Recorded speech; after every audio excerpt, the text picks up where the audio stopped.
get ready, get set, go with me para pumasok sa nag-iisang class namin for today. So, naligo naman ako kagabi, kaya naligo na ako kagabi and kaya hindi na ako maliligo ngayon. Nagilamos lang ako. And now, maglalagay lang ako na itong toner from Brilliant. So, while waiting na mag-set yung toner or matuyo siya is mag-accessorize lang muna ako and then magkakabit ng contact lens. Nasira nga pala yung binili kong Evil Eye na bracelet. Kailangan ko siyang alisin kasi sobrang lumulungo na siya.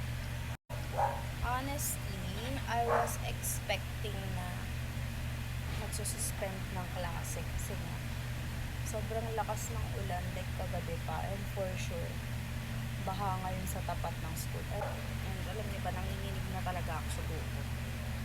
Wala namang gumugutong